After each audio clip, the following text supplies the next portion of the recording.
ॐ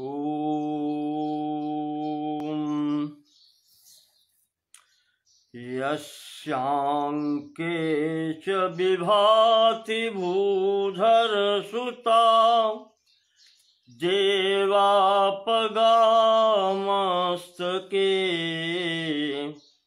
भाले बालविधुर्गले च गरलम् यस्योरसे व्यालराट् सोऽयं भूतिविभूषणः सुरवरः सर्वाधिपः सर्वदा सर्वः सर्वगतः शिवः शशिनिभः श्रीशङ्करः पातु माम्। प्रसन्नतां यानगताभिषेकः तथा न मम्ले वनवास दुःखतः मुखाम्बुजश्री रघुनन्दनस्य मे सदास्तु सा मञ्जुलमङ्गलप्रदा।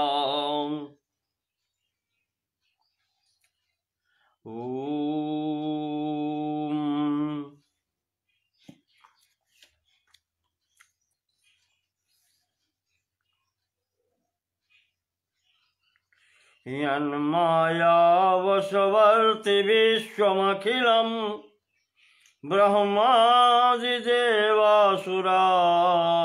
यत्सत्त्वादमृषैव भाति सकलं रज्जौ यथा हेर्भ्रमः यत्पादप्लवमेकमेव हि भवां बोधे स्थितिर्षाम्बताम् वन्देऽहं तं शेषकारणपरं रामाख्यमीशं हरिं रामाख्यमीशं हरिम्। ॐ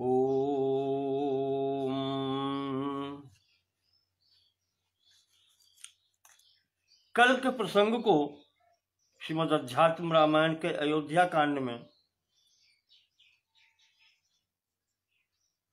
आगे बढ़ाते हैं।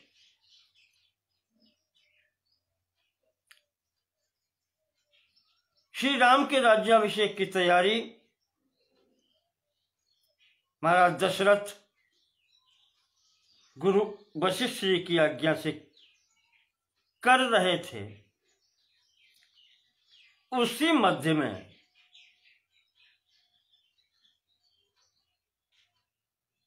दासी मंथरा द्वारा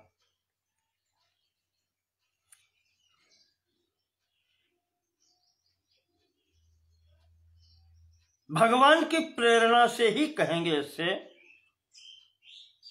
कि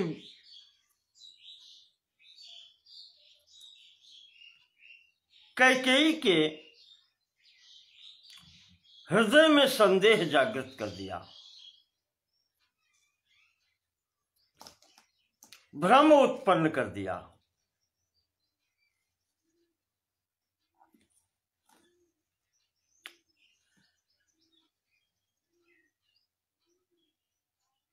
मंथरा और कैकेयी का संवाद सुनाते हुए भगवान सदाशिव भोले शंकर जी पार्वती जी को बतलाते हैं कि देवी,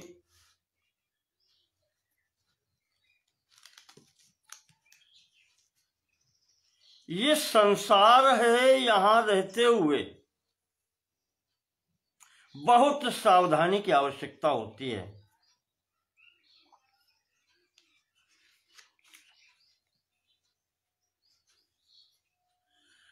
कि धीरोत्यंत दयान्वितोऽपि सगुणाचारान्वितो वाथवा। इस संसार में कोई भी व्यक्ति चाहे कितना ही धैर्यवान हो, दयान्विता दयालु हो, सगुणा गुणवान हो, आचारान्वितो सदाचार से संपन्न हो, अथवा नीतिज्ञो विधिवाद देशिक परो,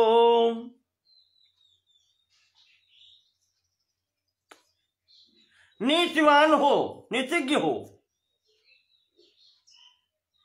विधिवाद कहते हैं कि जो कार्य जैसे करना चाहिए, यानी कर्तव्य निष्ठ हो, देशिक परो गुरु परायण हो, गुरु की सेवा करने वाला हो, विद्या विवेको अथवा विद्यावान हो, ज्ञानवान हो, कितना भी बड़ा क्यों न हो, पर दुष्टानाम अति पाप भावित धियाम,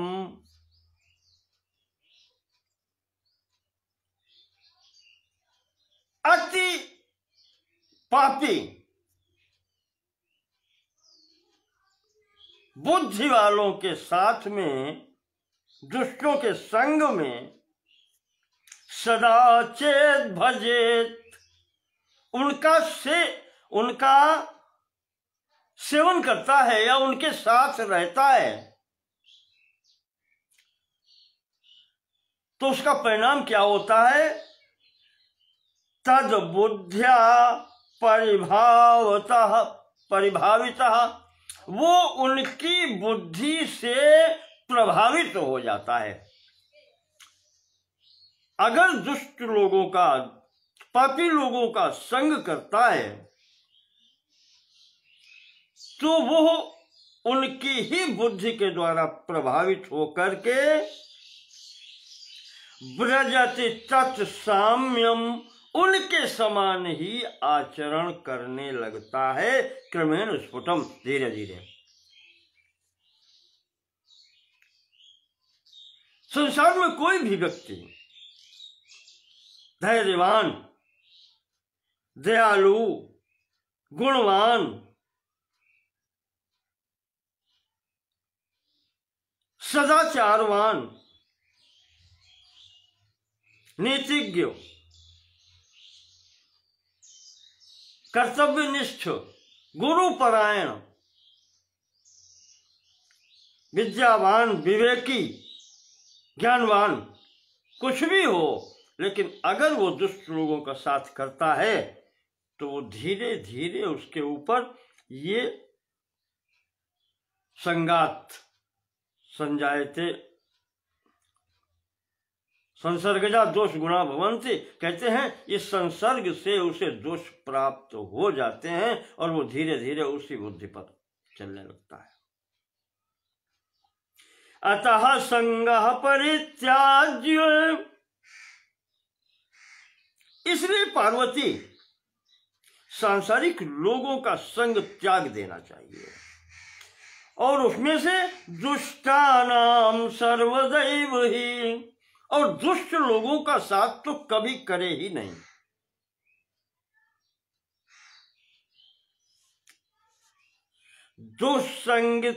दुष्संगी च्यवते स्वार्थात्, जो दुष्ट पुरुषों का संग करता है वो अपने श्रेय मार्ग से, अपने कल्याणकारी मार्ग से भ्रष्ट हो जाता है। यथेयम राजकन्या, जिस प्रकार से ये राजकन्या, ये कैकेयी अपने मार्ग से भ्रष्ट हो गई। कहा कि इस प्रकार से व्यक्ति दुष्टों का साथ करने से भ्रष्ट हो जाता है। कौन कुसंगति पाई न साई, और रहाई न नीच मते चतुराई। कुसंग को पाकर के कौन नष्ट नहीं होता।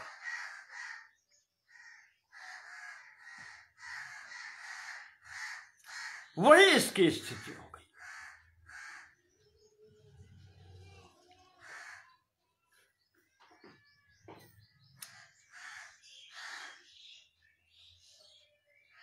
महादेव जी प्रसंग आगे बढ़ाते हैं, कहते हैं देवी सांझ समय सानंद रप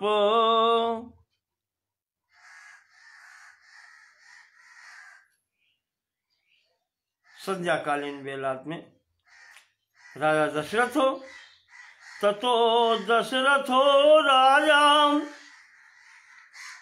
रामाभ्युदय कारणात् आदिश्य मंत्री प्रकृति सानंदो गृहमाविशत्। मंत्री को प्रकृति, राजा की प्रकृति क्या होती है? सेना, मंत्री, पुरोहित, आपको बता चुके हैं। ये यानी प्रजा सहित ये सब राजा की ही प्रकृति है। उनको सब कार्यों का आदेश देकर के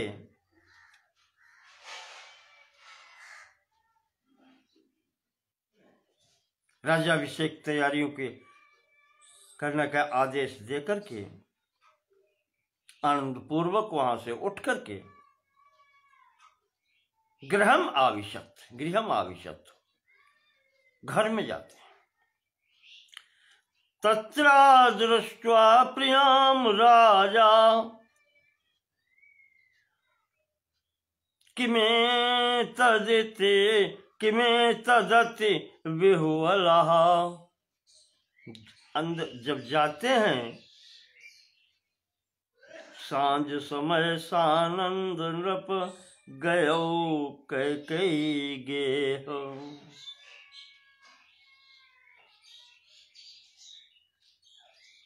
घर में पहुंचने से सर्वप्रथम कैकेयी के घर में,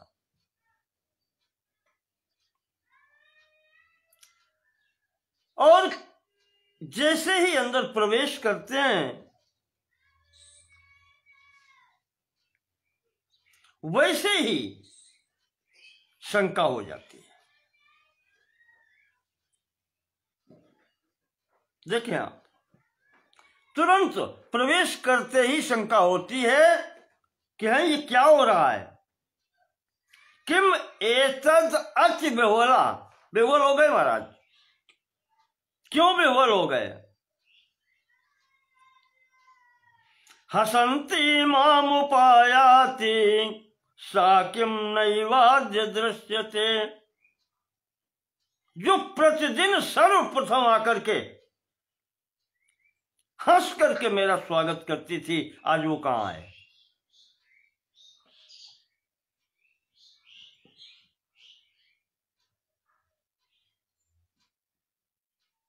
कौन? वही कैकेयी। पप्रच्छ दासी निकरम कुतो वह स्वामिनी शुभा। वहां जो दासियां हैं उनसे पूछती हैं कि तुम्हारी स्वामिनी कहां है? दिखलाई नहीं पड़ रही, कहां गई?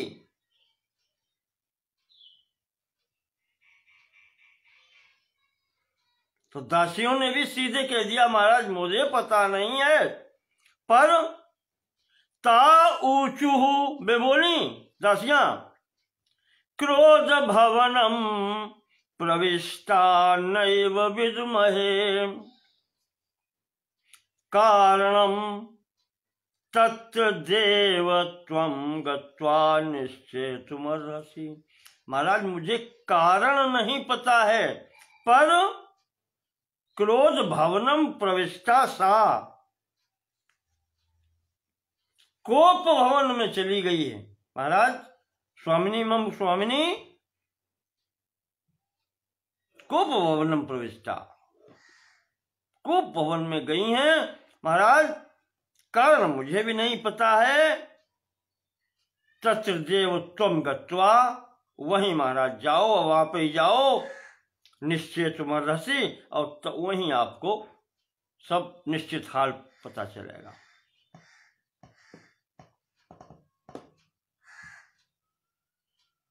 अब महाराज के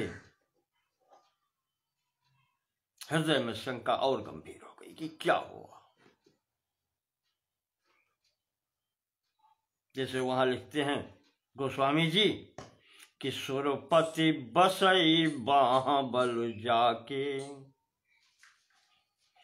और नरपति सकल रहें रुख ताके। ये स्थिति थी उनकी। इंद्र की सहायता करने वाले महाराज दशरथ संपूर्ण पृथ्वी के अन्य जितने भी राजा थे सब महाराज की ओर देखते हुए प्रतीक्षा करते थे कि मेरे लिए क्या आज्ञा है। आज वही राजा सो सुनित ऋष गयो सुखाई। आज पत्नी की कोप भवन में जाने की स्थिति, वो राजा सूख गया। इत्युक्तो भय संत्रस्तो, वो राजा भय से व्याकुल, संत्रस्त।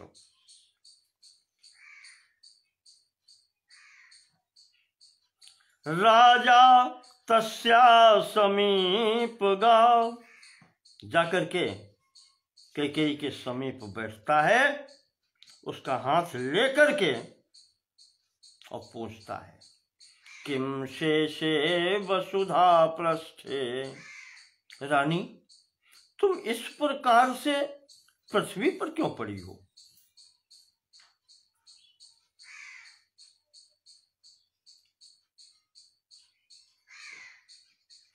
मलिन वासिसा, मैले कुचेले कपड़े पहन करके, इस स्थिति में अलंकारम परित्यज्य भूमौ मलिन वासिसा,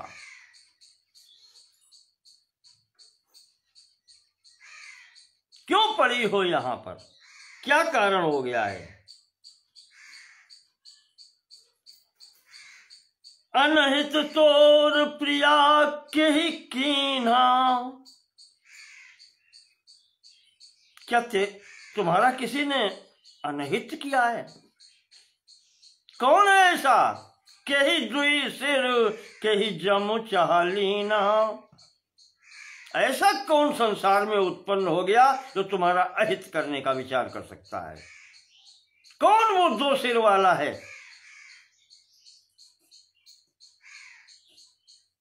एक सिर वाला तो हो नहीं सकता, क्योंकि वो जानता है कि सिर कट जाएगा, जीवित नहीं रहेगा। के ही दुई सिर और के ही जम चाहलीना, और यमराज किसके ऊपर आज रूठ गए हैं? जो तुम्हारा अपराध करने का साहस कर रहा है।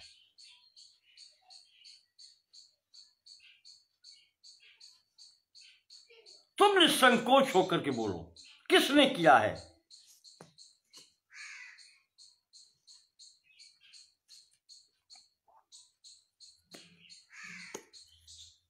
अवध्य होगा तो भी मैं उसको दंड दूंगा।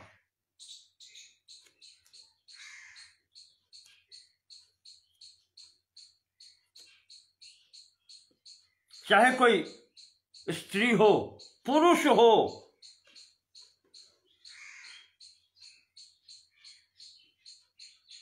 कोई भी हो, तुम्हारा अहित करके वो क्षण भर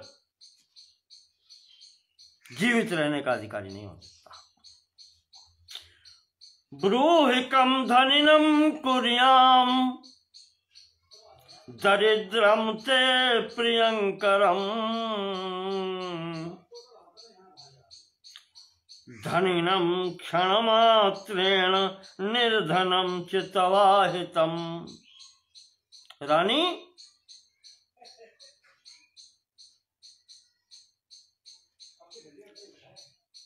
कोई ऐसा है जिसने तुम्हारा उपकार किया हो और वो दरिद्र रह गया हो?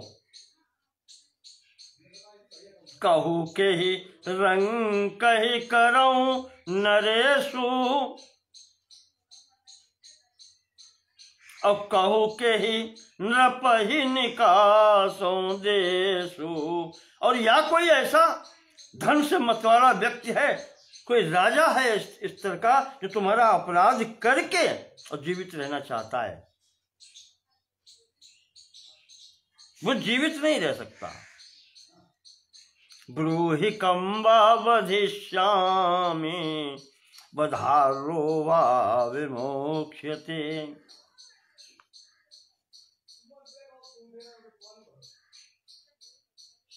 कौन है वो अपराधी? अगर अवश्य भी है तब भी मैं मारूंगा। या कोई ऐसा है जिसको वध के योग्य दंड मिल गया है और छोड़ना है तो उसको छोड़ूंगा। तुम कहो तो। किमत्र बहुनोक्तेन, बहुना उक्तेन किम, अधिक क्या कहूं? कैकेयी प्राणान दास्यामि ते प्रिय, अगर तुम कहो तो मैं अपने प्राण भी दे सकता हूं।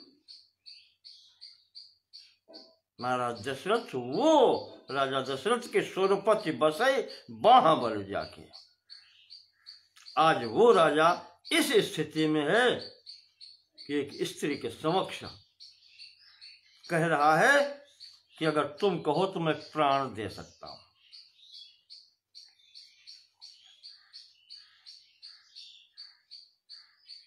वो चुप है।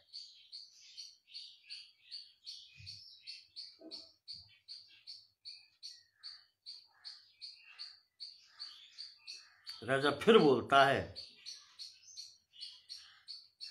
कि मम प्राणात प्रियतरो। और रानी एक बात कहूं, मेरे अपने प्राणों से भी अधिक प्रिय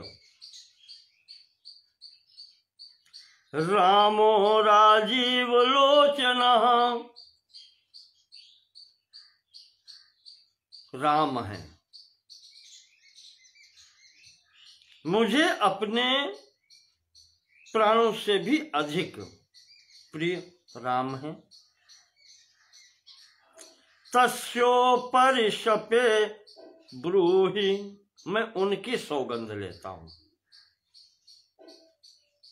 बोलो त्वद्हितं तत्करोम्यहम्, किसमें तुम्हारा हित है वही मैं करूंगा। रामोपरि शपे,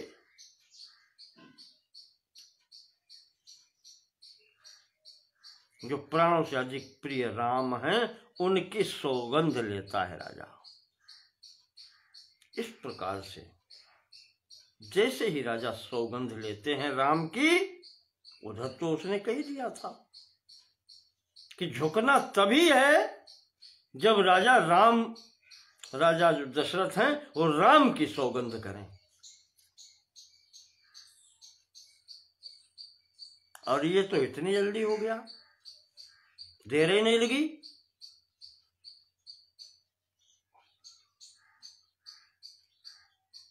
जैसे ही राजा ने सौगंध की, अब बोल पड़ी।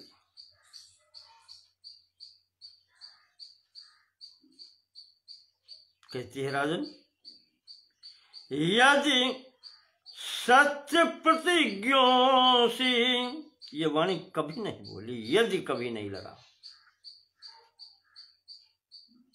यदि सत्य प्रतिज्ञा असि, महाराज अगर सत्य प्रतिज्ञा हैं तो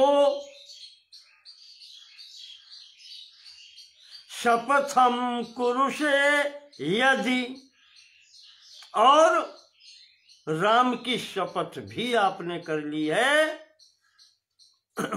यदि।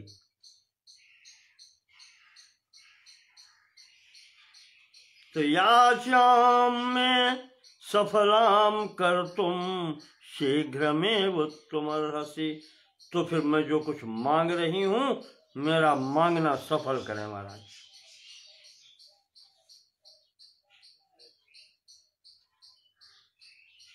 राजा देख रहे हैं, राजा तो बैठे तैयार बैठे, मांगो क्या मांगना है।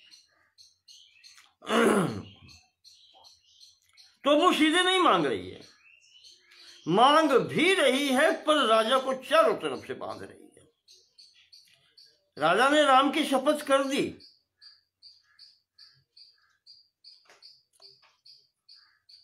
पर फिर भी वो कहती है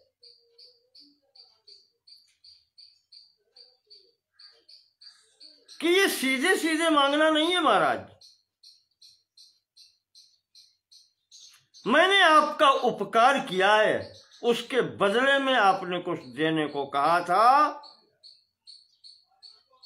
वही दे दीजिए बस। पूर्वम देवासुरे युद्धे मया त्वं परिरक्षितः। पूर्व काल में देवासुर संग्राम में महाराज आपके प्राणों की मैंने रक्षा की थी। देखें कहां से बांध रही है। तदा वरद्वयं दत्तम त्वया में तुष्ट चेतसा। और उस पर प्रसन्न होकर के आपने मुझे 2 वरदान देने के लिए कहा था, वो आज तक आपके पास धरोहर रूप में मेरे रखे हैं। तद्वयम न्यास भूतम में, वो दोनों वरदान धरोहर के रूप में आपके पास हैं।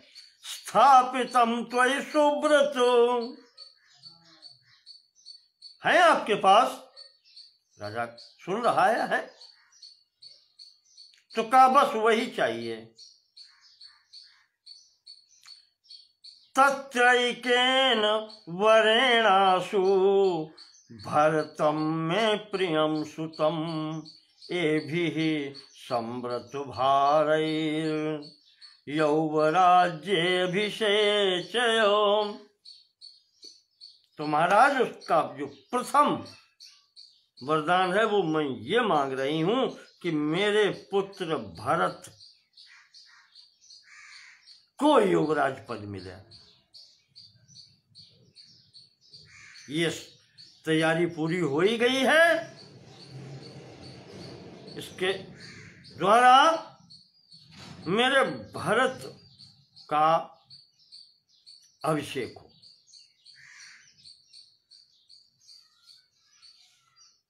अपरेण बलेणासु, और जो दूसरा वरदान रह गया महाराज,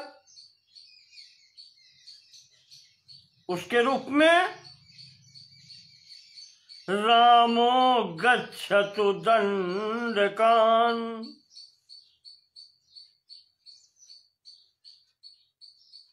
राम को दंडक वन जाना पड़ेगा। दूसरा वरदान ये है।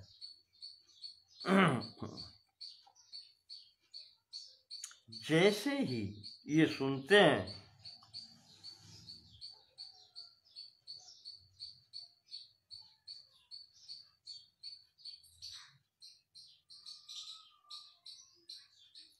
महाराज दशरथ सन्न हो जाते हैं, अब मुंह से वाणी नहीं निकलती।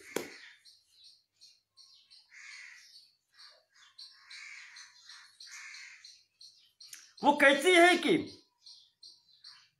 प्रातःकाल कल ही राम को वन जाना पड़ेगा।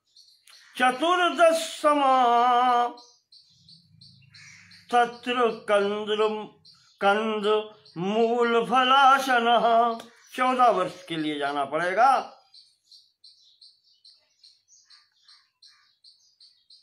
कंद मूल फलों का आहार करने वाले मुनिवेश में। और अगर महाराज ऐसा नहीं होता है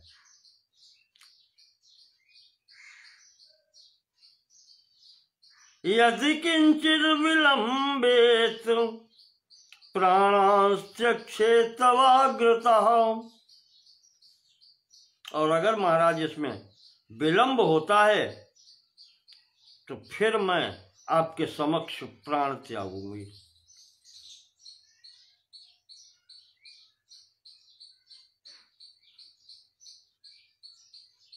देन कहो वरदान दुई, आपको देना पड़ेगा।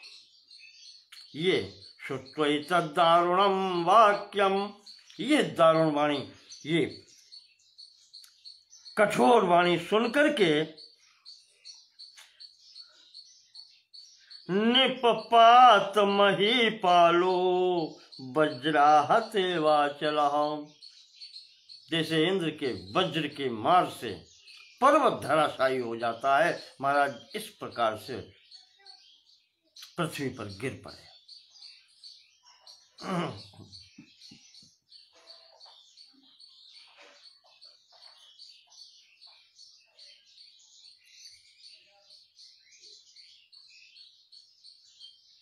सामने सिर उठा करके रानी की ओर देखते हैं, कहते हैं कि रामः कम अपराधम ते कृतवान कमलेक्षण। कैकेयी, राम ने तुम्हारा क्या अपराध किया है, पहले ये तो बताओ। तुम ही रात दिन राम के गुणों का मेरे समक्ष वर्णन करके थकती नहीं थी, आज ऐसा क्या हो गया है जो तुम्हारा राम के प्रति भाव ही बदल गया? क्यों? कोई तो कारण होगा।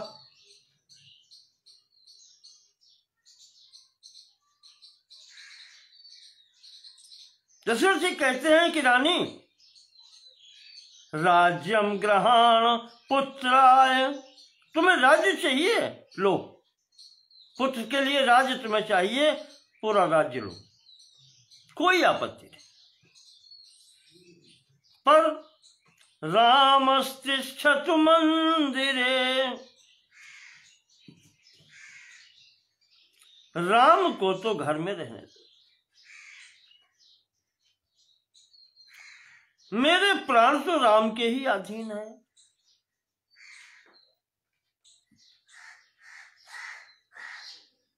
अनुग्रहणी शुमाम्बा में, वामे, वामा भी पत्नी स्त्री को कहते हैं। कभी कभी वो स्थिति हुआ है कि जो हठ के कारण इसको वामा भी कहा जाता है, ये हठवादी नहीं है। आपको याद होगा, राजहठ, बालहठ और त्रियाहठ, ये तीन ही हठ बहुत बड़े हठ माने गए। तो ये त्रियाहठ है, स्त्री का हठ है। तो राजा कहते हैं कि अब इतनी मुझ पर कृपा कर दो, राम को रहने तो यहीं। रामा नास्ति भयम तव, और राम से तुम्हें किसी प्रकार का भय नहीं है।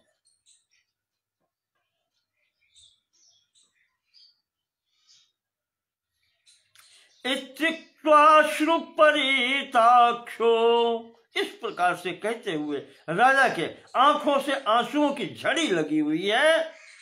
पादयोर निपपात, आज वो राजा जो सुरपति बसई बाह बर जाके नरपति सकल रहें रुख ताके, आज पादयोह निपपात, हाँ, वो कैकेयी के चरणों, अपनी पत्नी के चरणों में पड़ा है, पैर पकड़ लिए।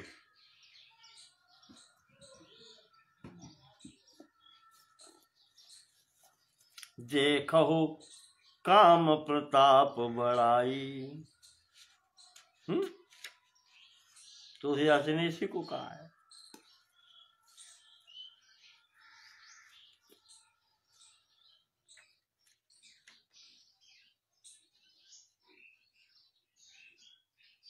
ये स्थिति उसने उत्पन्न कर दी।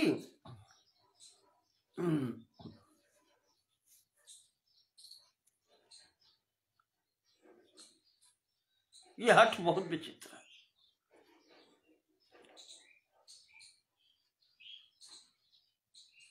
मुझे याद आ रहा है, धीर कौन होता है? धीर पुरुष के संबंध में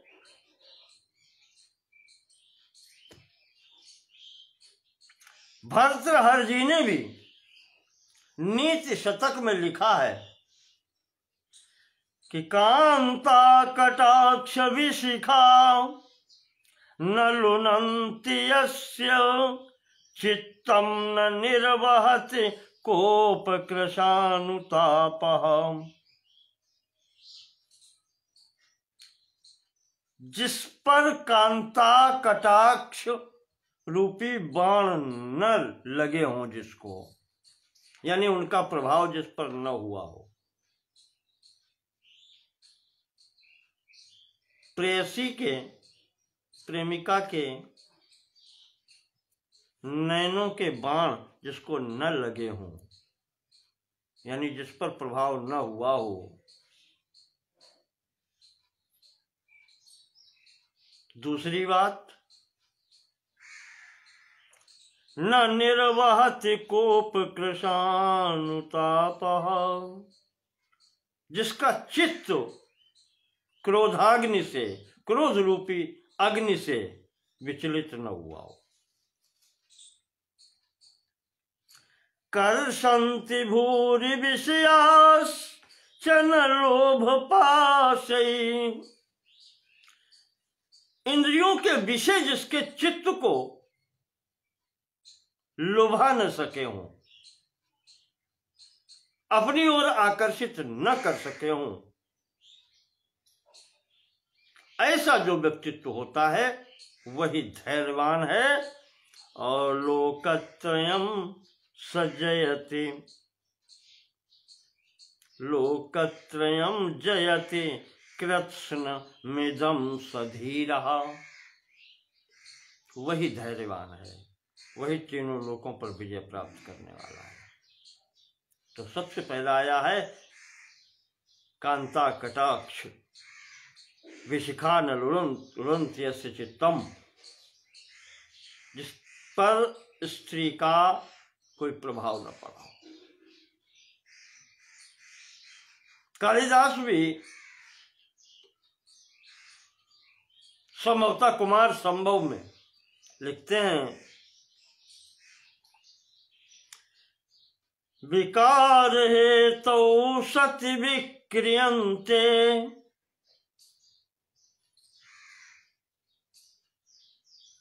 येषां न चेतांसि तैव धीरा। धीर कौन है?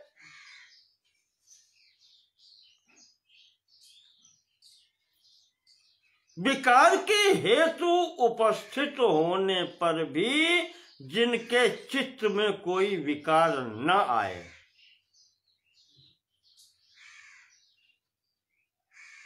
ऐसे पुरुष धीर पुरुष होते हैं। और विकार उत्पन्न करने वाले यही हैं सब वस्तुएं।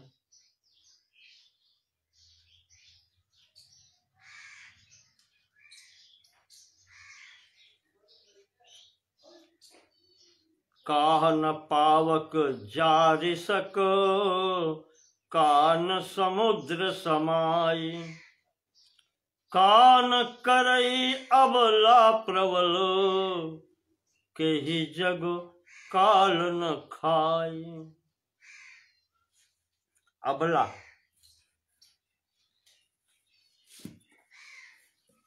ये अबला है, पर ऐसा कौन सा कार्य है जो ये कर नहीं सकती?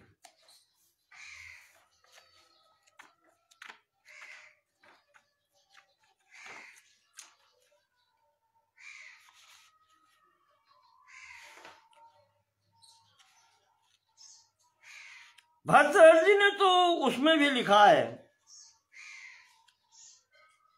संभवतः श्रृंगार शतक में आया है।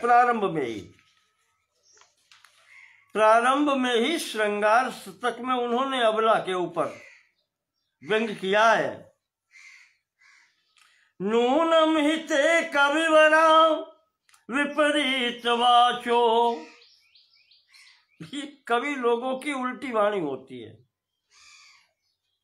ये नित्य माहु अबला इति कामिनी सा, इन्होंने कामिनियों को जो अबला शब्द दिया है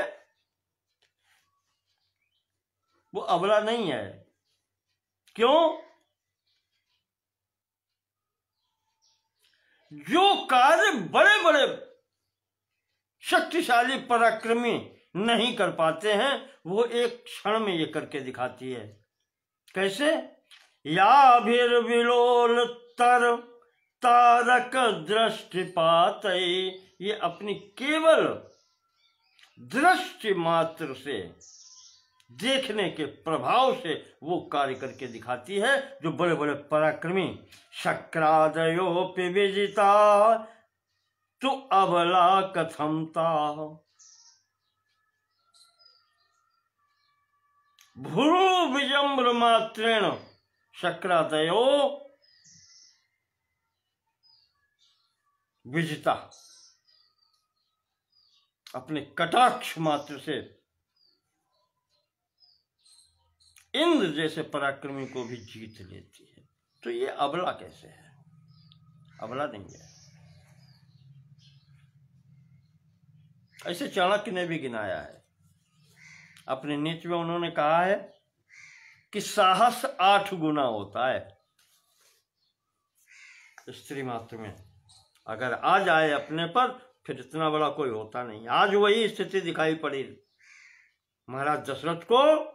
वो सामने खड़ी होकर के कह रही है कि महाराज ऐसे नहीं होगा जो आप कह रहे हैं। द्वे न होई एक संग भुआला, हंसब ठठाई फुलाऊ गाला। दोनों एक साथ नहीं हो सकता। या तो हंस लीजिए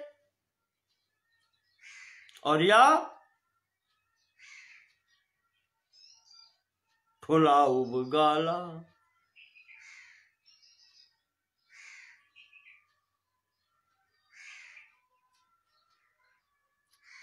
और अब क्या विचार है?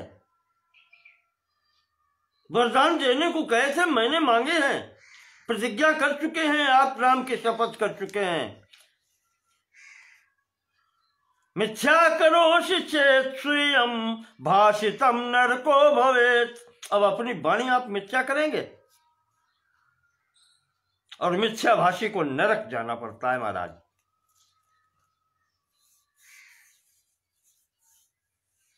और अंतिम बात सुन लीजिए,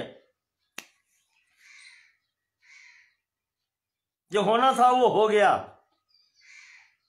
वनम न गच्छेत यदि रामचंद्र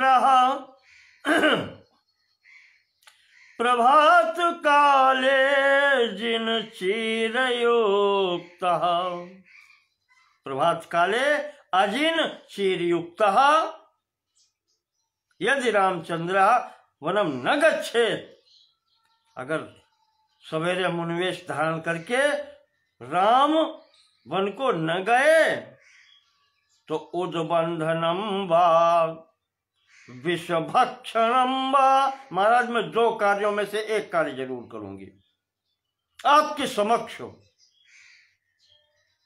उद्बंधनम वा विषभक्षणम वा कृत्वा मरिष्ये पुरतस्तवाम। आपके समक्ष यहीं पर या तो फांसी लगा करके प्राण दूंगी अथवा विष खा करके, जहर खा करके आपके समक्ष प्राण दे दूंगी। मैं आपके समक्ष ही या तो मैं फांसी लगाऊंगी या जहर खाऊंगी।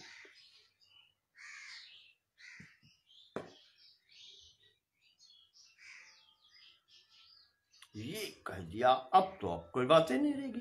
अब क्या रह गया? शेष इतना हो गया, अब क्या शेष है?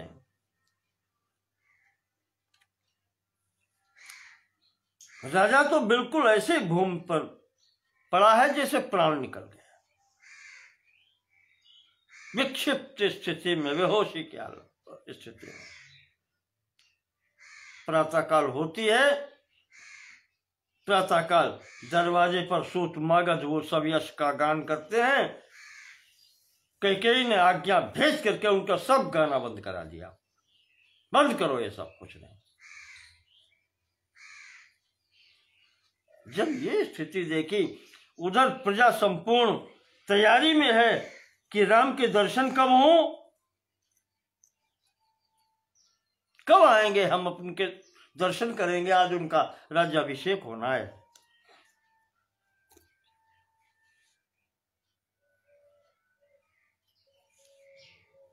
इधर राज्याभिषेक की संपूर्ण तैयारी, जो वशिष्ठ जी ने बताया था वो सब यहाँ उपलब्ध है। 16 कन्याएं, हजारों घड़ों में तीर्थों का पानी, दरवाजे पर हाथी इत्यादि।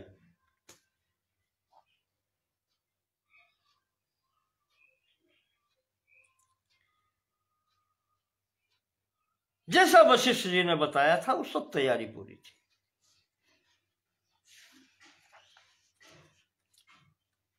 इधर सुमंत्र जी ने देखा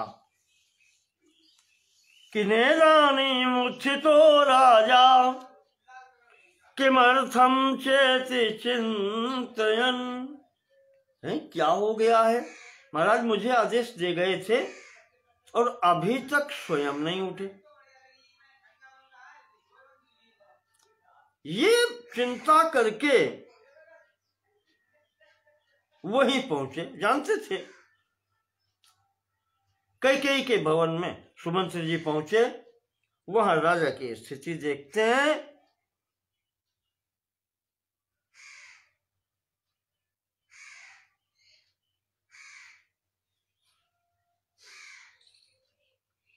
राजा बेहोश पड़े हैं। कैकेयी से पूछते हैं कि देवी क्या हुआ है।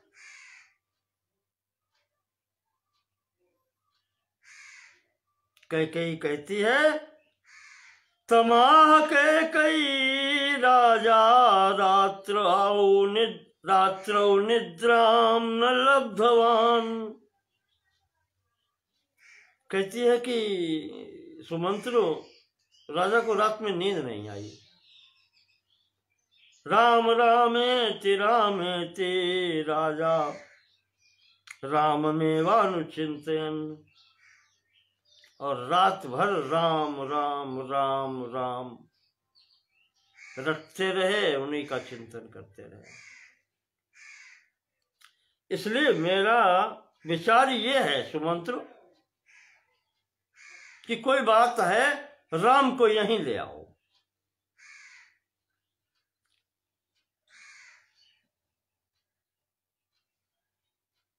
सुमंत्र को क्या पता, बेचारे भागे, भाग करके राम को बुला करके लेके आए। राम आ गए, देखा पिताजी पड़े हैं।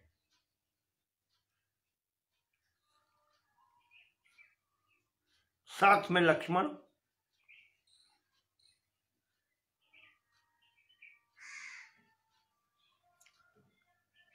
पिता के समीप आते हैं।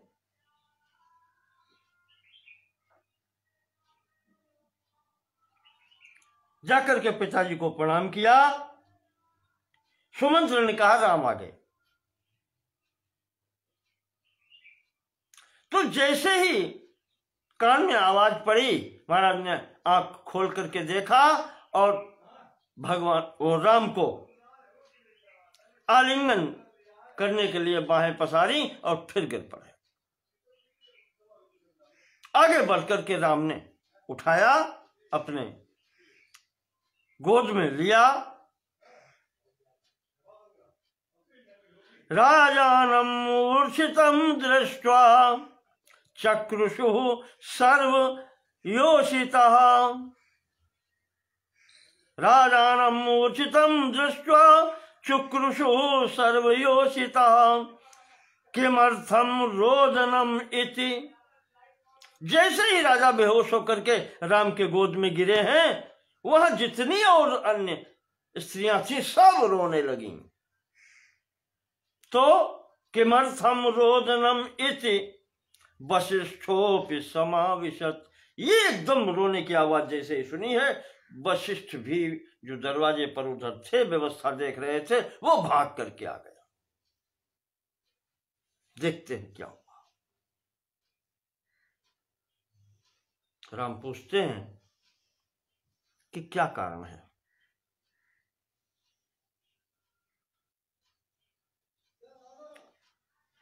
ये है क्या? राम पप्रच्छ किमिदम, राम पूछते हैं कि ये सब क्या है। राज्ञो दुख से कारणम, राजा के दुख का कारण क्या है? तो कैकेयी कहती है कि त्वमेव कारणम यत्र, कहा राम इसका कारण भी तुम ही हो।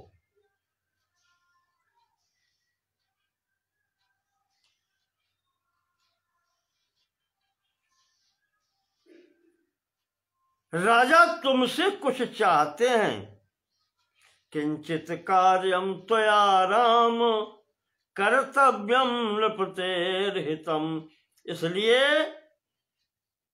राजा के हित के लिए कुछ कार्य तुम्हें करना है, और वो संकोच बस राजा त्वदधीनम तु तत्सर्वम, जो करना है वो तुम्हारे ही अधीन है, तुम ही कर सकते हो। वक्तुम त्वाम लज्जते नृपा, और राजा अपने मुंह से कहने में लज्जा महसूस कर रहा है, तुमसे कह नहीं पा रहा। अरे राम कहते हैं मां कैसी बातें कर रही हो?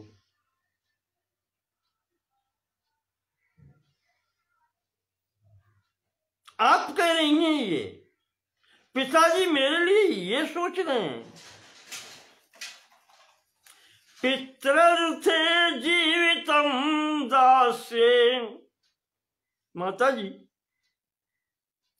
पिता के लिए तो मैं जीवन प्राण ही दे सकता हूं, जीवितम दास्ये।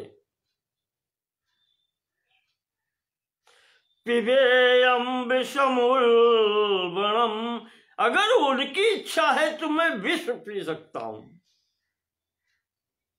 इसमें कोई संदेह।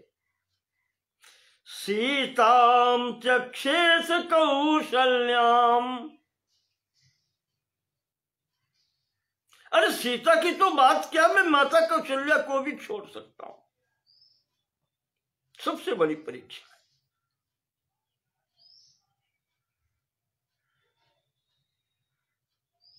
राज्यम चापि त्यजाम्य हम, तो राज्य की तो बातें क्या है, जब मैं सीता कौशल्या इन सबको छोड़ सकता हूं, तो राज्य भी छोड़ सकता हूं।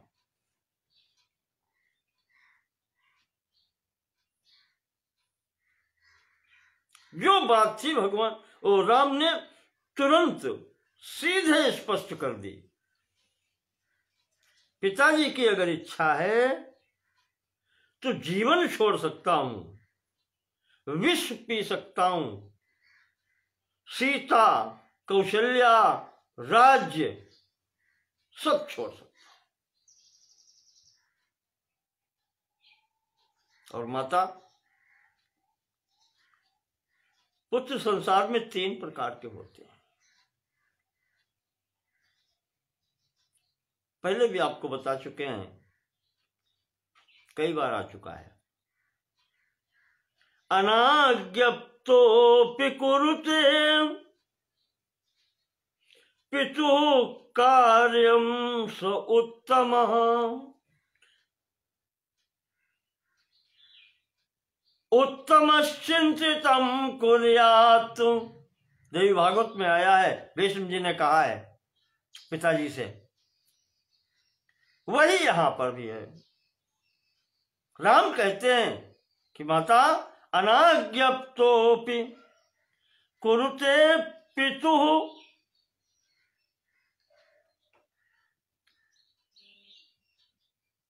अनाज्ञप्तोऽपि कुरुते पितुः कार्यं स उत्तमः।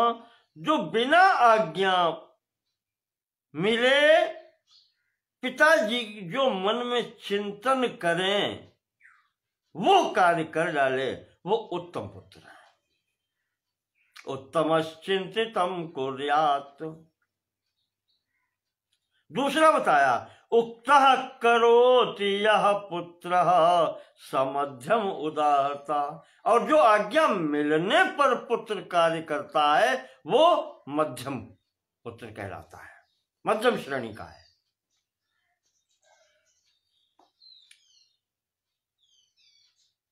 उक्तोऽपि कुरुते नैव सपुत्रो मल उच्यते। और जो आज्ञा होने पर भी, कहने पर भी पुत्र कार्य नहीं करता है वो फिर पुत्र नहीं है। स मल उच्यते, वो तो फिर मल है। माता पिता का जैसे मल त्याग किया जाता है वो फिर पुत्र कहलाने के योग्य भी नहीं है। अतः करोमि तत् सर्वम यन्माम आह पिता मम। नहीं पूछा कि मां पिता ने क्या कहा है, कहा जो पिता कह चुके हैं तत् करोमि, सर्वम करोमि तत्। जो मेरे पिता ने कहा है वो सब करूंगा। सत्यम सत्यम करोम्येव, वो सब मैं सत्य कहता हूं, वो सब करके दिखलाऊंगा कि रामो दुर्नाभिभाषते। और मां आप जानती हैं कि राम 2 बार नहीं बोलता।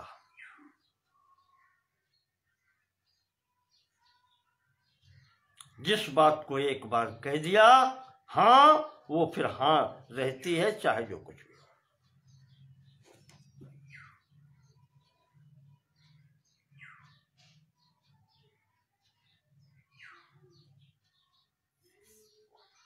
मुझे याद आता है स्वामी विवेकानंद ने कहीं कहा था,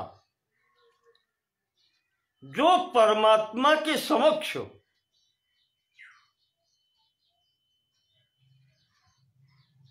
प्रतिदिन खड़े होकर के ये कहता है कि मैं तुम्हारा हूं,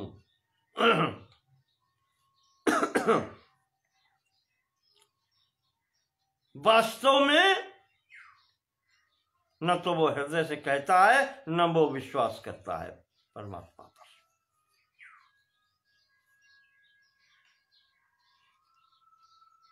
कोई व्यक्ति ईश्वर के समक्ष या कहीं भी एक बात को पुनः दोहराता है, वो व्यक्ति फिर संदेह के घेरे में आ जाता है। इसीलिए राम कहते हैं कि मां मैं एक बात को पुनः दोहराता नहीं हूं, 2 बार नहीं कहता मैं किसी बात को। राम की बात एक ही होती है, ये जो कह दिया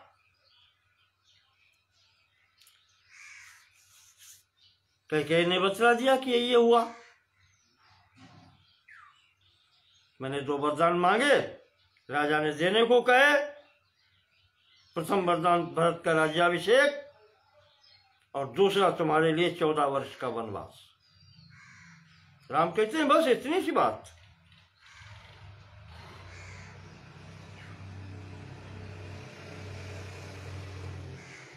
भारत का राज्याभिषेक हो, इससे बढ़कर के मेरे लिए प्रसन्नता की बात और हो क्या सकती है।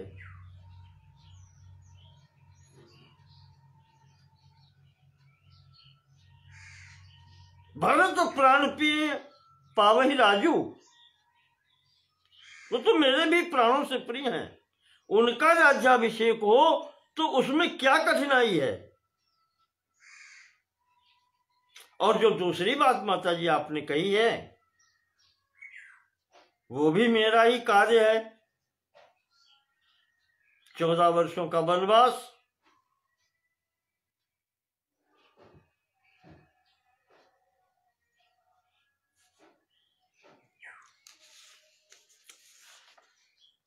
वो भी मेरा ही कार्य है।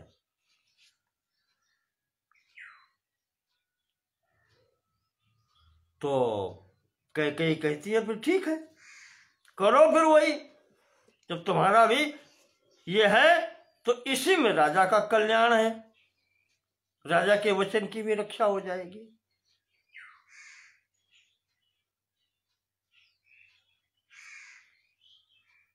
तो राम कहते हैं कि माता हो तो सब ठीक है, पर अभी तक पिताजी ने कुछ नहीं कहा।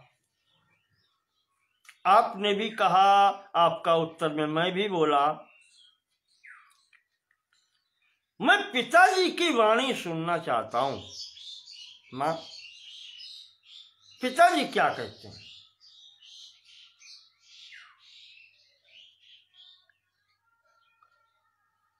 महाराज सामने देखते हैं, कहते हैं राम,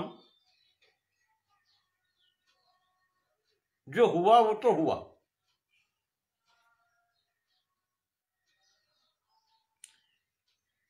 पर इस संकट से उद्धार का एक उपाय है, और मेरी इच्छा भी यही है। दशरथ जी कह रहे हैं राम से कि राम, ये समस्त संकट मेरे कारण उपस्थित हुआ है।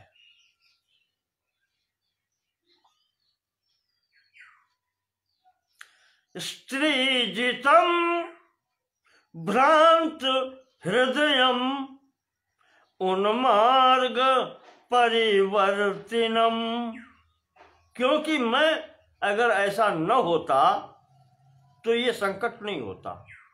इस संकट का मूल मैं हूं। स्त्री जितम, स्त्री के वश में हो गया। भ्रांत हृदयम, भ्रांत चित्त, अस्थिर चित्त हो गया, चित्त मेरा स्थिर नहीं रहा। उन मार्ग परिवर्तनम, और मैं गलत रास्ते पर चला गया, कुमार्गामी हो गया। तो ऐसी स्थिति में मैं स्वयं भी राजा रहने योग्य नहीं रहा।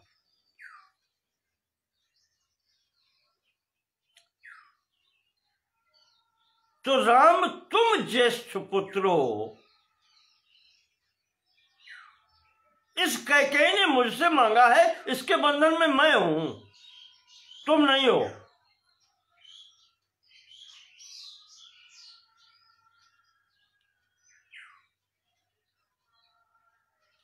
मैंने घोषणा करवाई है राज्य तुम्हें देने की, ये विघ्न कर रही है, इसके बंधन में मैं हूं। तो इसका एक उपाय है, तुम समर्थ हो, निग्रह माम ग्रहाण एदम, निग्रह माम गृहाण एदम, राज्यम पापम न तद भवेत। मुझे बंदी बना करके जेल में डालो, कारागार में डाल दो, और तुम राज्य ग्रहण करो, इससे तुम्हें कोई पाप नहीं लगेगा, ये मैं कहता हूं। और मेरी वाणी का भी मान रह जाएगा, मैं भी पाप से बच जाऊंगा। एवं चेद अनृतम नैव माम स्पर्शेद रघुनंदन, और इस प्रकार के तुम्हारे कार्य से मुझे असत्य भाषण का दोष नहीं लगेगा।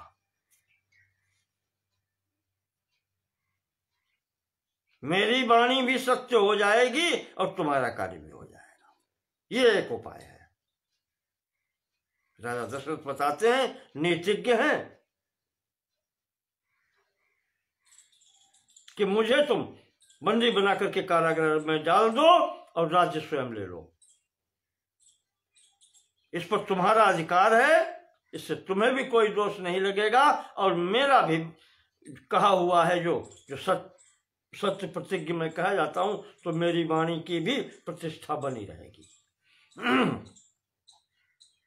इस प्रकार से कह करके हा राम हा जगन्नाथ करके महाराज फिर गिर पड़े।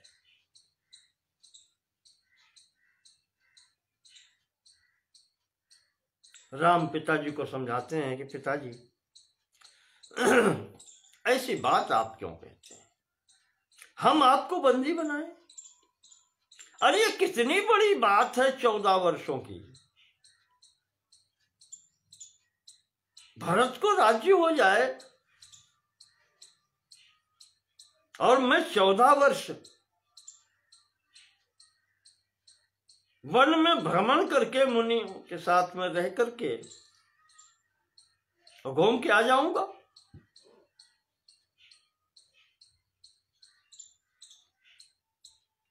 त्वत्सत्य पालनम देव कार्यम चापि भविष्यति। और महाराज मेरे 14 वर्ष बाहर जाने से आपकी वाणी भी सत्य हो जाएगी और देव कार्य भी हो जाएगा। महाराज जानते हैं, वशिष्ठ जी चुपचाप बता चुके हैं पिताजी को, तो वो याद दिला रहे हैं पिताजी को कि पिताजी मुझे देव कार्य भी करना है, इसलिए मुझे जाना पड़ेगा।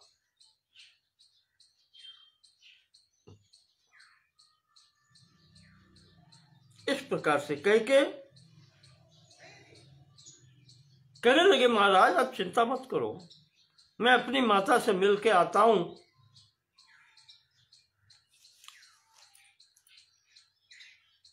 फिर तैयारी करूंगा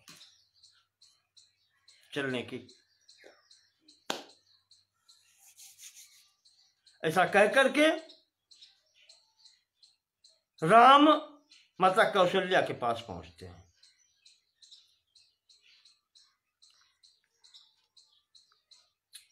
माताजी अपनी पूजा में व्यस्त थीं,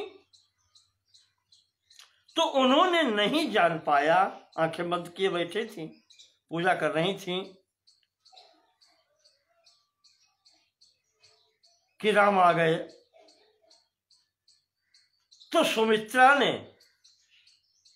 जो वहां थी कौशल्या को कहा कि दीदी राम खड़े। तो श्रुत्वा राम नाम ऐसा बहिर्दृष्टि प्रवाहिता। माता ने राम का नाम सुना जैसे ही कि राम खड़े हैं, तो आंखें खोली, राम को देखा, हृदय से लगाया, कहा राम कहाँ चले गए थे? स्नान करो, तैयार हो, भोजन करो, आज तो कार्यक्रम ये होना है। जैसे ही कहा माता ने, तो राम कहते हैं कि माता जी अब भोजन का अवसर नहीं है। नित्य क्रिया में सुबह प्रातःकाल कर ही चुका हूं, माता जी भोजन का अब अवसर नहीं है। दंड का गमने शीघ्रम मम कालोद्य निश्चिता। माता जी अब मुझे दंडक वन जाना होगा, यही इस समय का निश्चित किया हुआ कार्यक्रम है। कैकेयी वरदानेन सत्य संधा पिता मम। जो सत्य प्रतिज्ञा, जिनकी प्रतिज्ञा हमेशा सत्य होती है, वैसे मेरे पिता ने माता कैकेयी को वरदान दे दिया है। भरताय ददौ राज्यम ममाप्यारण्यमुत्तमम्। राज्य भरत को दिया है पिताजी ने, और मेरे लिए दंडकारण्य जाने की आज्ञा हुई है।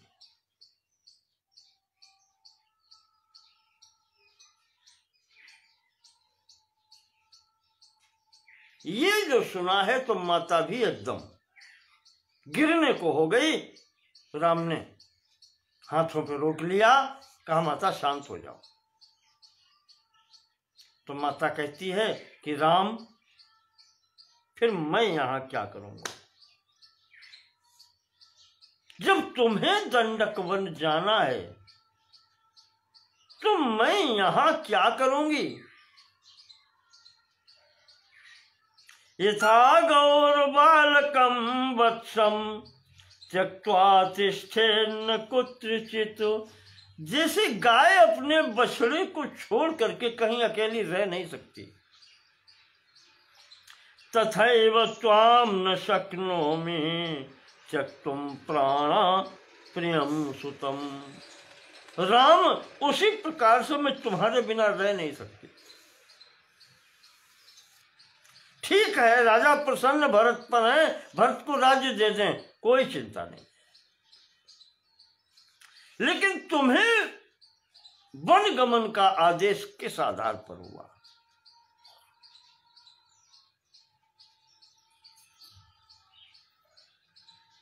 राजा कैकेयी पर प्रसन्न है, चलो सब ठीक है, वो सर्वस्व दान कर दें कैकेयी को, इसमें भी कोई चिंता नहीं है, पर तुम्हें किस अपराध का दंड मिल रहा है।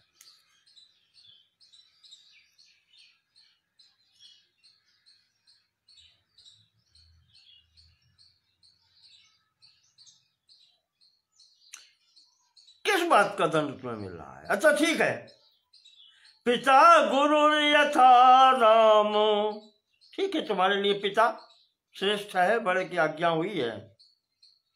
तवाहम अधिका ततः, तो पिता से बड़ा पद जो है माता का होता है।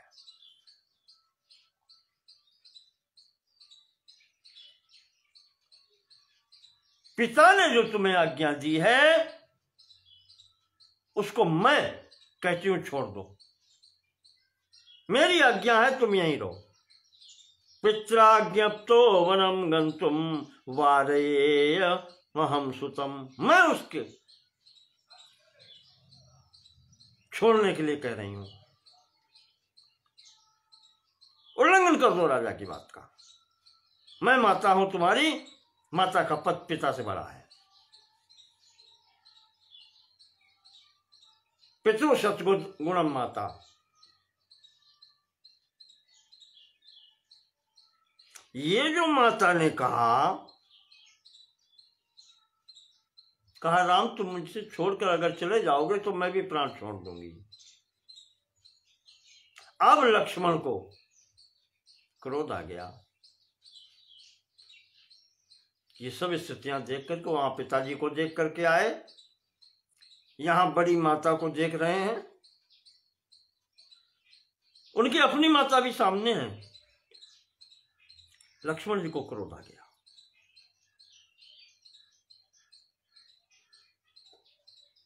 कहते हैं उन्मत्तम भ्रांत मनसम कैकेयी वशवर्तिनम बद्ध्वा निहन्मि भरतम तद्वन्नोन्मातुलानपि। कहा अगर राजा कैकेयी के वशवर्ती हो गए हैं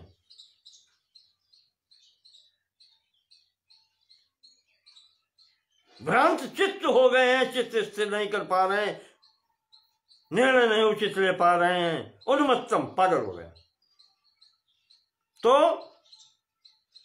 उनको बांध लो, बंधवा उनको बांध करके निहन्मि भरतम, अगर भरत कुछ करेंगे तो भरत को मारेंगे सिर्फ। तद्वन्नोन्मातुलानपि, और उनकी अगर सहायता करने वाला कोई आता है, चाहे मामा तक आए, वहीं गए हैं वही आएंगे सहायता के लिए, क्योंकि माँ की सहायता के लिए मामा का आना तो बनता ही है।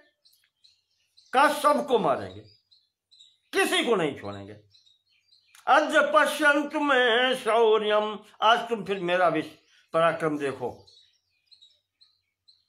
निहन्याम विघ्नकारिणः, इस राज्याभिषेक के कार्य में जो विघ्नकारी तत्व हैं उनका सबका मैं विनाश करूंगा। अरे ये जो कहा है, राम ने लक्ष्मण को पकड़ लिया, हृदय से लगा लिया, कहा नहीं सौमित्र ऐसा नहीं है। शूरोसी रघुशार्दूल, क्या मैं तुम्हें जानता नहीं हूं? तुम शूर हो, पराक्रमी हो, ममात्यंत हिते रता, और मेरा तुम हित करने वाले हो। सब सत्य है लक्ष्मण, पर यह समय नहीं है, ये पराक्रम दिखाने का स्थान नहीं है, न समय है।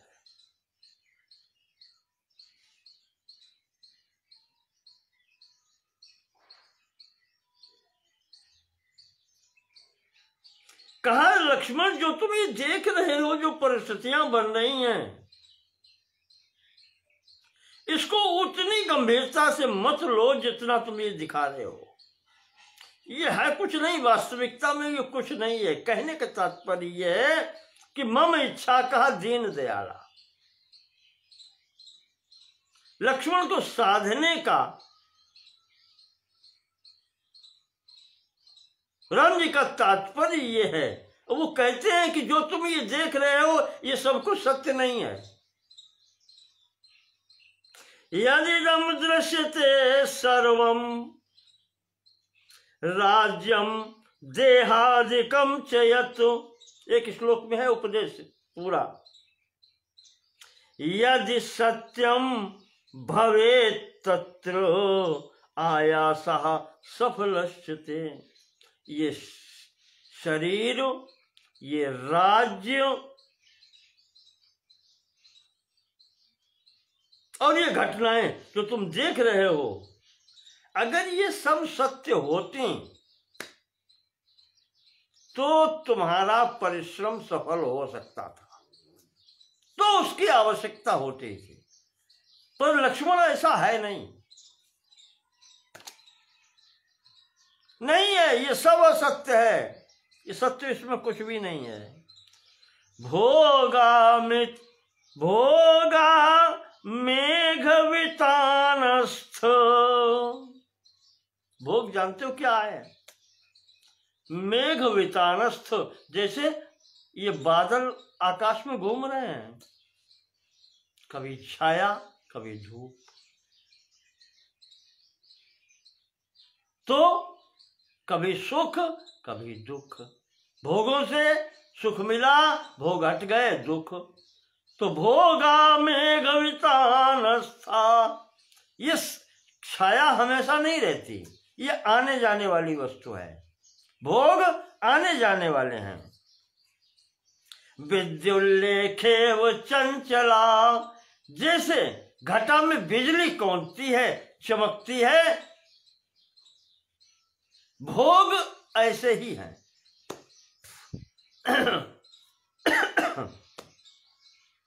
स्थिर नहीं है।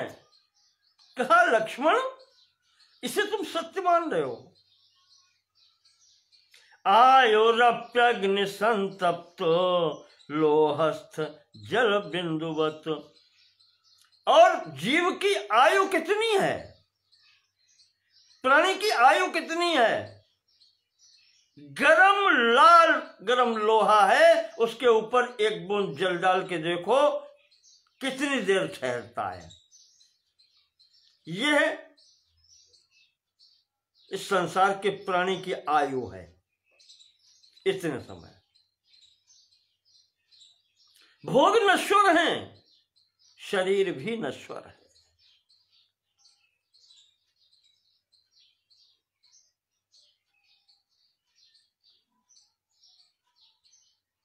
तो ये सत्य नहीं है जो तुम देख रहे हो, ये क्षण मात्र का है। फिर कहते हैं यथा व्याल गलस्थोपी भेको दंशान अपेक्षते। कहा लक्ष्मण, एक बार एक सर्प ने भेक यानी मेढक को पकड़ लिया। सर्प ने मेढक को पकड़ लिया।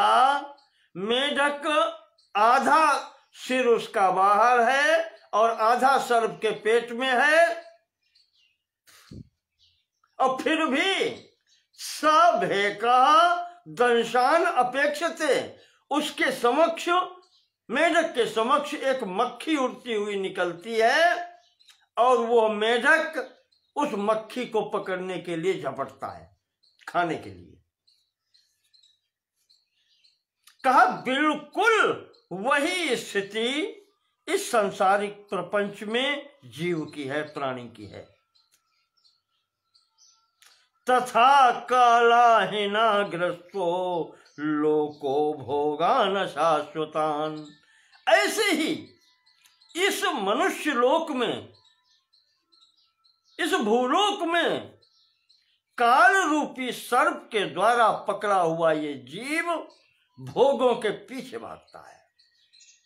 जैसे सर्प के मुंह में आधा गया हुआ मेढक सामने से मक्खी या उसका आहार जो आता है उस पर झपटता है खाने के लिए, वो नहीं सोचता कि मैं तो जा रहा हूं, आधा पेट में चला गया। जगत चबेना काल का कछु मुख में कछु गोद। सांसारिक सुखों दुखों को देख करके मन में प्रसन्न हो रहे, हर्ष हो रहे, ये नहीं पता है कि इसको भोग भी पाएंगे या नहीं। काल की गोद में है, कुछ को खा गया है और कुछ को खाने की स्थिति में है। करोति दुखेन ही कर्म तंत्रम। लक्ष्मण, ये दुखों के दूर करने के लिए ही तरह तरह के कर्म करता है। शरीर भोगार्थम अहर्निशम नरः। शरीर को भोग प्रदान कराने के लिए, भोग प्राप्त करने के लिए रात दिन कर्म करता है। और देहस्तु भिन्न पुरुषात् समीक्ष्यते। और अगर ये जान ले कि देह अलग है, देहस्तु भिन्न पुरुषात्, जो इसके अंतरस्थ आत्मा है उससे ये देह अलग है, अगर ये समझ ले, ये जान ले, तो कोवात्र भोगः पुरुषेण भुज्यते। तो फिर ये भोगों के पीछे क्यों भागे, ये तो इसको छूट जाएगा।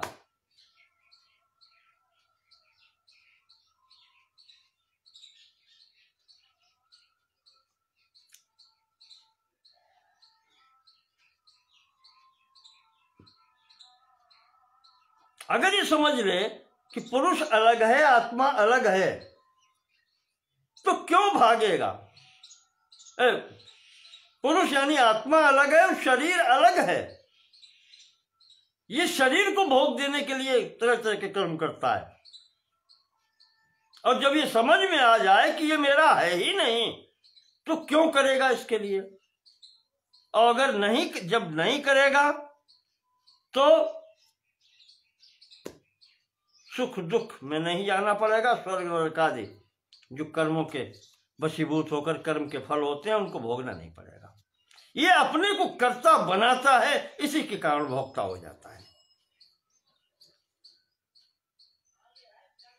लक्ष्मण को बता रहे हैं ये सब सत्य नहीं है, उसका स्पष्टीकरण दे रहे हैं।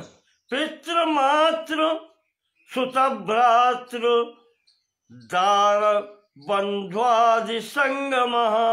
ये जो परिवार तुम देख रहे हो, पिता माता पुत्र भाई बंधु, ये जो कुछ भी इष्ट मित्र साथ में है, प्रपायामिव जंतूनाम नद्याम काष्ठौघवच्चला। ये बिल्कुल ठीक उसी प्रकार का सम्मेलन है जैसे मेले में लोग इकट्ठे हो जाते हैं, कहां से आए इकट्ठे हुए चल दिए। जैसे पानी पीने के स्थान पर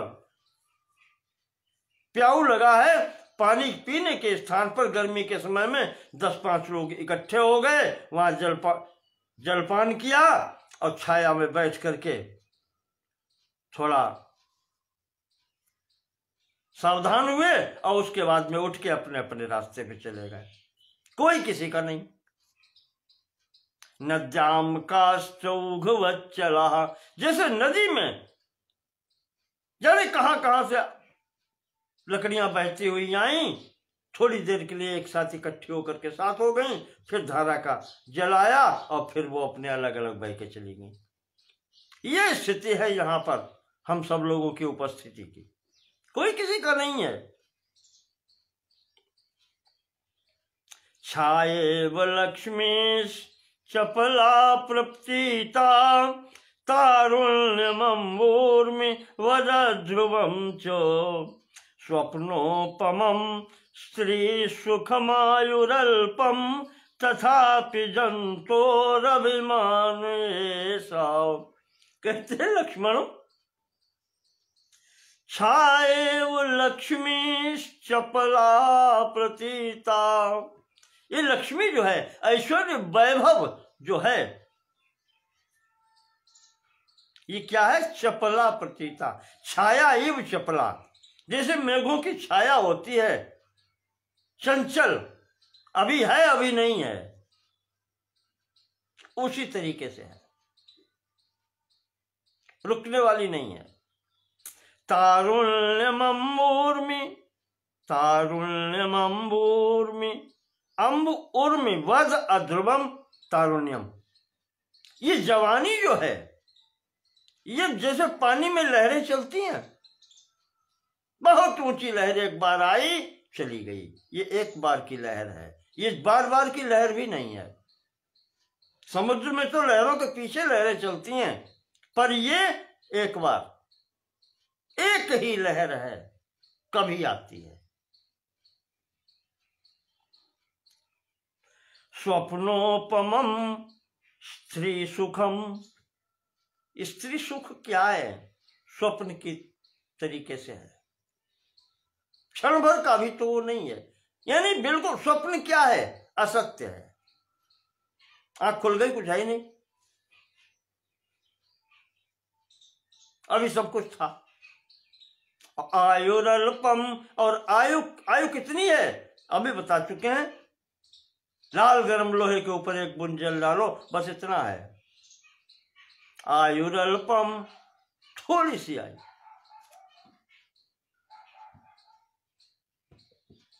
तथापि जंतोरभिमान ऐसा, ये सब होते हुए भी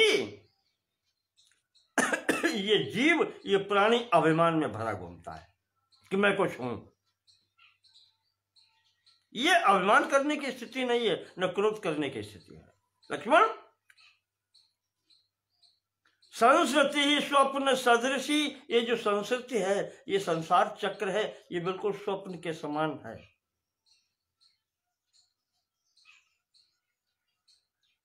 इसके ये मत सोचो कि ये सत्य है, जो तुम्हें क्रोध आ गया कि राजा को बांध लो, भरत को मार डालो और ये करो वो करो, कुछ नहीं है, वो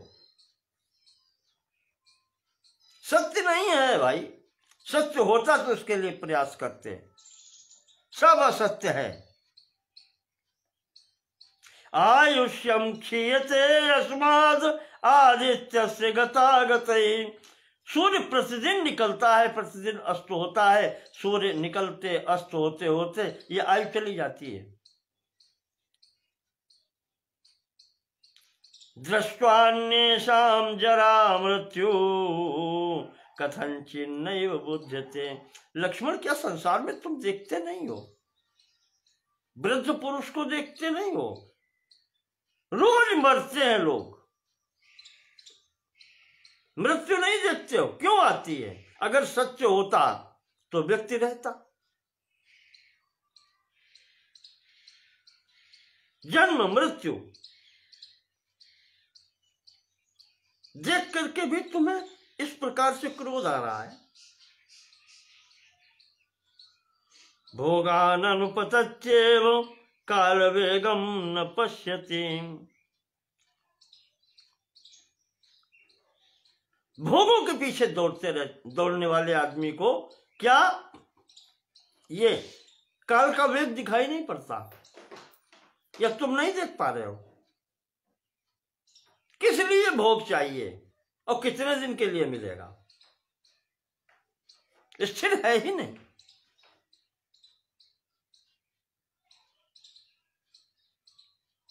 क्षण क्षण आयु जा रही है और उधर मृत्यु प्रतीक्षा कर रही है। जरा व्याघ्रेव पुरतः, बुढ़ापा व्याघ्र की तरह, शेर की तरह सामने प्रतीक्षा कर रहा है कि कब पकड़ें शिकार को। मृत्यु सहैव यात्येषु, और उसके साथ में ही मृत्यु भी बैठी है, वो भी देख रही है। समयम संप्रतीक्षते, वो अपने समय की प्रतीक्षा कर रही। देहम भावमापन्नो राजा हम लोक विश्रुता। देह हम भाव संपन्ना, ये जीव अहंकारी बन गया है। वो समझता है कि ये देह ही मैं हूं। देह अहम भाव संपन्ना, वो व्यक्ति जो देह को ही अहम मान के बैठा हुआ है, वो क्या सोचता है? राजा हम लोक विश्रुता, अरे मेरी प्रसिद्धि संसार में है, मैं इतना पराक्रमी हूं, मैं राजा हूं। इत्यस्मिन् मनुते जंतु, इसी में तो ये सब मानता है, पर है क्या? क्रमि वेद भस्म संगीते। इस शरीर की तीन ही गतियां हैं, क्रमि, वेद और भस्म। जिसको लेकर के अभिमानी हुआ सोचता है कि मैं राजा हूं, संसार में मैं कुछ भी कर सकता हूं। कहू के रंग कहीं करो नरेशू, कहू के नृपहि निकासों देशु, सटों तोर सर अरे अमरो मारी, ये बना बैठा है। पर है क्या? क्रमे विद भस्म संज्ञान्तो। ये शरीर जिस पर अभिमान कर रहा है, इसकी तीन गतियां हैं, या तो इसमें कीड़े पड़ जाएंगे क्रमे विद, या तो कोई जंगली जानवर खा करके इसकी विष्ठा बना देगा, भस्म, या इसका दाह संस्कार करके भस्म कर दिया जाएगा। तीन गतियों के सिवाय चौथी कोई गति नहीं है। तो किस लिए ये सब करें और क्यों हो रहा है? शरीर में क्या है? त्वरस्ति मांस संयुक्तम, हड्डियां, मांस, मल मूत्र, ये सब भरा पड़ा है इसमें। विकारी परिणामी च देह आत्मा कथम वदो। इसमें विकार होते ही रहते हैं। ये शरीर विकारी है। जो शरीर का अस्तित्व तुम मान रहे हो, श्रुति में भी आया है, पढ़ा था कहीं, निरुक्त में इसका दिया है कि 6 हैं इसके विकार। जायते, अस्ति,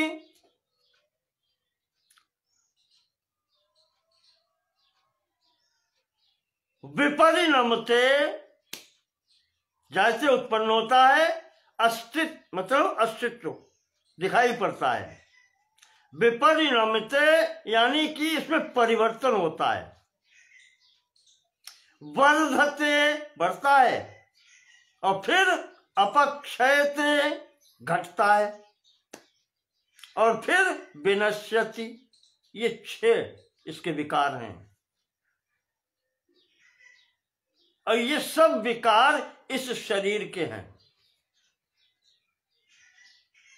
जो हमें आभासित हो रहा है, जो मालूम हो रहा है, जिसको हम पकड़े बैठे हैं।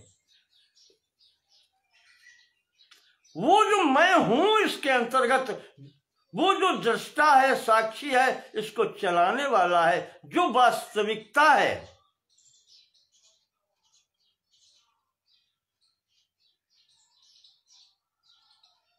that entity which is omniscient, omnipresent, omnipotent, इस स्थिति में जो है,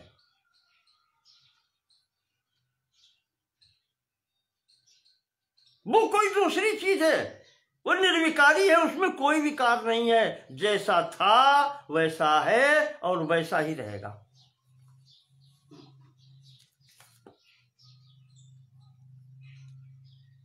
तो क्यों क्रोध कर रहे हो लक्ष्मण? ये विचार करो।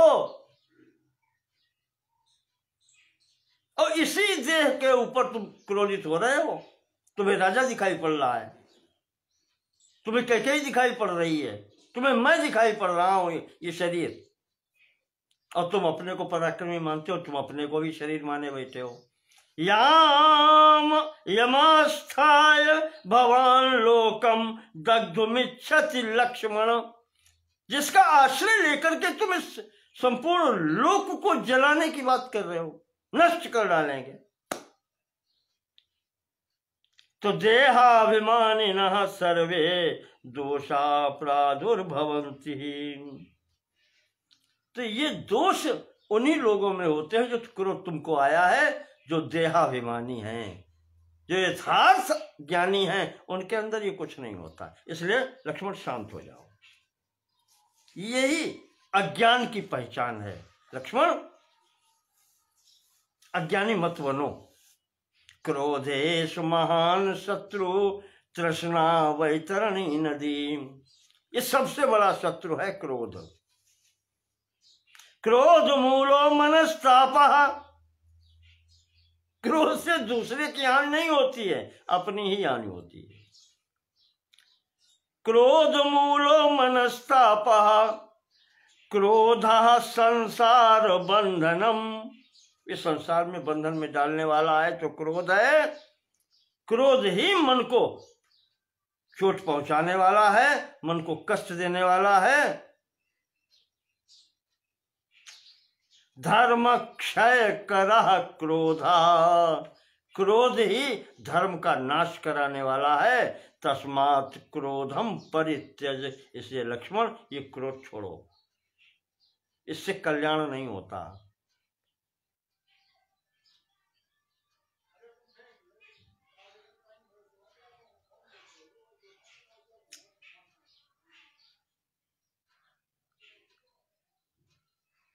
लक्ष्मण यहां जो कुछ भी प्राप्त होता है वो प्रारब्ध से प्राप्त होता है।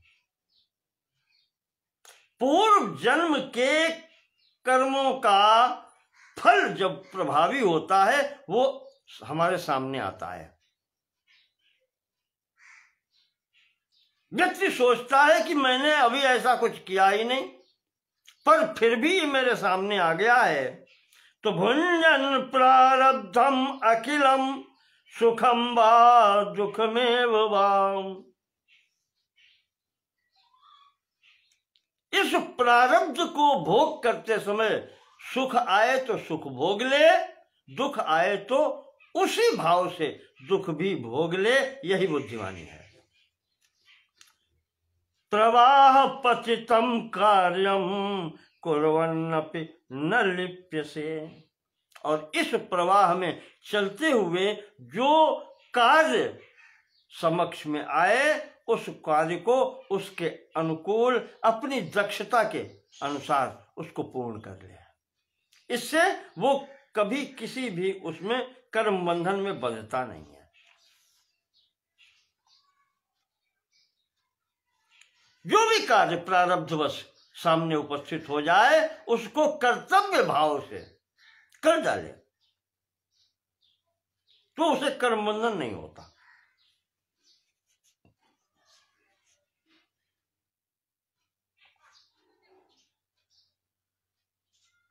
इस प्रकार से लक्ष्मण राग द्वेष छोड़ दो, बुद्धि स्थिर रखो। स्थिति सामने आई है, उसके अनुसार कार्य करना है। हम दोनों मिलकर के पिता की आज्ञा का पालन करेंगे।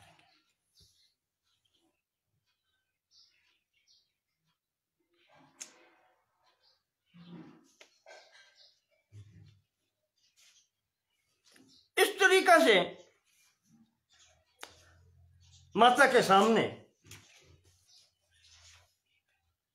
महाराज ने अपनी बात रखी।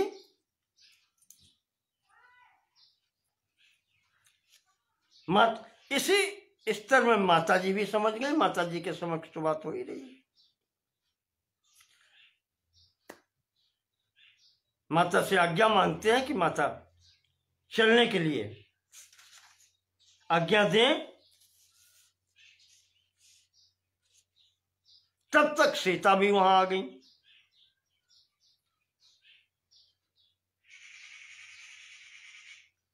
सीता कहती हैं कि अब मुझे भी साथ ले चलो।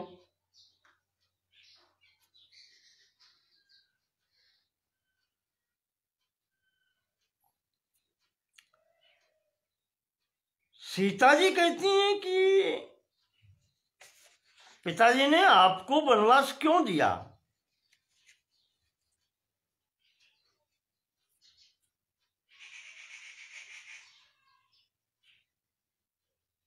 तो भगवान ने कहा, राम कहते हैं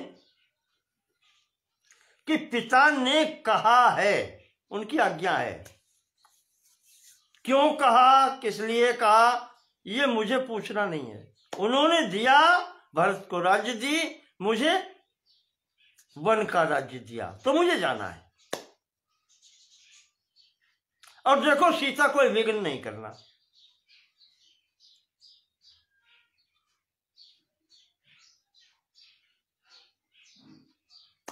अतः शीघ्रम गमिष्यामि मां विघ्नम कुरु भामिनी।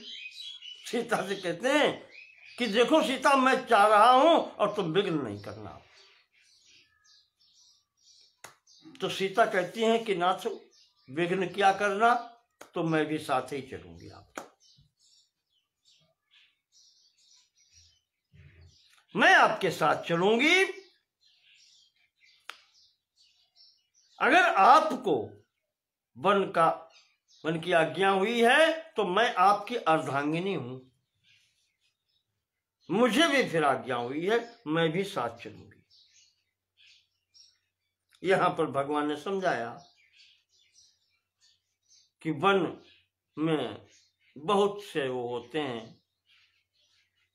जंगली जानवर होंगे, भोजन कभी मिलेगा नहीं मिलेगा, जल की भी मिलने की स्थिति हो जाती है। तुम यहीं रहो। तो सीता जी ने कहा है कि महाराज, जब आपके लिए कुछ नहीं है तो जिस वातावरण में आप रहे हैं उसी वातावरण में मैं भी रही हूं। यदि आप वन में जा सकते हैं तो मैं क्यों नहीं जा सकती, मैं क्यों नहीं रह सकती।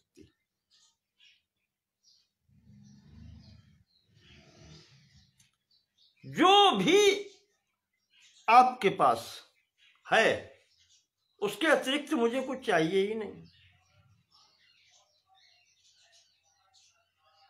और जो कहते हैं कि राक्षस हैं, जंगली जानवर हैं, कहा तो कि आपके रहते हुए मुझे किस बात का डर है। आप जब साथ हैं तो मुझे किसी प्रकार का डर नहीं है। मैं जिस परिस्थिति में रखेंगे आप, उसी में रह लूंगी।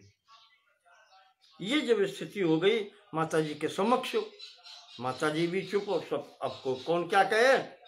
तो अंत में राम कहते हैं, अच्छा फिर तैयार हो, चलो। अब तैयारी वहां भी हो जाती है, लक्ष्मण भी तैयार, सीता भी तैयार। तो राम ने देखा, कहा ये जो आभूषण तुम पहने हो,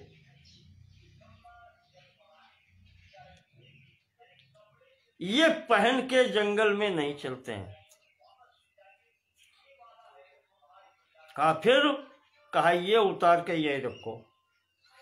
तो अरुंधत्यै ददौ सीता, तब तक गुरु माता जी आ गई, वशिष्ठ जी की पत्नी अरुंधति जी। तो सीता ने संपूर्ण आभूषण उतार के, वो जो सौभाग्य चिन्ह है उन्हें छोड़ करके, और संपूर्ण आभूषण उतार के माता जी को, अरुंधति जी को दे दिए। अरुंधत्यै ददौ सीता मुख्यान्याभरणानि च, रामो मातुः सेवकेभ्यो ददौ धनम अनेकधा। और उधर राम जी ने अपनी माता जी के, कौशल्या जी के जितने भी सेवक वो सब थे, उनको धन दिया, पर्याप्त धन दिया। मैं यहाँ समझ सकता हूँ, हो सकता है ये सोच कर दिया कि इनको वेतन मिल पाया न मिल पाया, तो कहना चाहिए कि एडवांस पेमेंट कर दिया, जिससे माता को कोई तकलीफ ना हो। पूर्व भुगतान कर दिया उनका, सबको खूब धन दिया, और कहा कि माता की सेवा करना, इनको कोई कष्ट न हो। ब्राह्मणों को चलते समय कुछ दान दक्षिणा भी दी, और कहा कि सब लोग मेरी माता का, पिता का, इनका सबका ध्यान रखें। ये सब व्यवस्था यहाँ से करके, और फिर राम लक्ष्मण और सीता के सहित राजा के सामने कैकेयी के उसी भवन में पुनः उपस्थित हुए। राम सीता लक्ष्मणश्च जगमुः सर्वेण पालयम्। इस प्रकार से अपने पिता के पास पहुंचे हैं। समय हमें लगता है कुछ अधिक ही हो गया, इसलिए आज फिर यहीं स्थगित करते हैं। इससे आगे का अब घर से निकालना थोड़ा एक क्षण तो रुक लेते, फिर अगले अंक में देखेंगे। बोलिए सियावर रामचंद्र की। प्रसंग बहुत मार्मिक है, इसमें अध्यात्म तो भरा ही हुआ है। सब कुछ देखते नहीं, कदम कदम पर अध्यात्म आ जाता है। राम ने लक्ष्मण को माता जी के समक्ष पूरी बात समझा दी, संसार की असत्यता, कुछ सत्य नहीं है यहाँ पर। नमो नमः।